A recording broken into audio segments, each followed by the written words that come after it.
So here at level 4, what we are looking at is what can we do to build our authority? Now, authority is important in conflict resolution, authority and assertiveness and a strong approach, because whilst we can give empathy, as we've seen in level 2, and whilst much of the time the reds, the blues, the greens will respond to that and will just calm down because you're empathizing with their particular mood at that time. Sometimes that doesn't happen and people still escalate the conflict. So what we want to be able to do is to have a way of handling that, so to give us a sense of authority and confidence in that conflict situation. Thomas and Kilman came up with a good model of the different styles, and I was very, very proud, of course, when I did their questionnaire to have a high collaborative score. And I thought that was the right one. I found out then I was quite wrong about that. Yeah, you probably guessed it. You're ahead of me. I'm sure that actually there is no right style here. Sometimes at work, it's good to compromise. Sometimes at work, it's good to avoid. For example, somebody in your team has huge problems at home, huge problems at work. Then some conflict areas you simply have to avoid because they are totally overloaded. So you focus on those things we can deal with.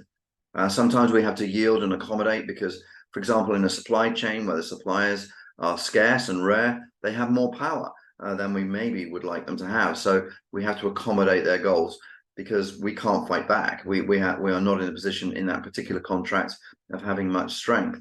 And so on. We can use all of these styles, and we may need to go upwards towards that competing collaborating style at times, which is an increase in our assertiveness. The question is, firstly, we choose the appropriate style at the time. Secondly, of course, we know how to be assertive if we need to be. So here is a thought on how that can begin to develop. Authority comes not from telling people what to do. I would suggest it is a really good tactic to develop authority from questions, sincerity of questions, sincerity of questions, and appearing to be puzzled and asking a question rather than directly arguing with somebody. And this works with something we can call the honesty bomb, if you like. If somebody's being difficult, rather than argue with him, you just say, you appear to be difficult at the moment. You appear to be a little short-tempered at the moment. Do you mean it that way? Look, these are the consequences if we don't make progress. What are we going to do? In other words, the honesty bomb just discloses what you see in front of you. Somebody may be changing the goalposts a lot or under pressure. You'd use exactly the same technique.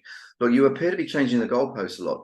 Do you mean it that way? And that second line, do you mean it that way, takes away the accusative element of it. These are the consequences if we don't make progress. The most powerful thing that you can keep coming back, which will build your authority, is that you're calmly saying, look, we can be in conflict, but if we don't agree, this is what's going to happen in the organization. This is what's going to happen in the business. This is the impact that we're all going to have on us if we don't agree together. Be prepared to make clear the consequences. That's one of the biggest authority building styles that you can adopt, and it will give you the means to take a conversation that is getting quite edgy into, look, let's do a reality check here. Let's solve it together and let's move on.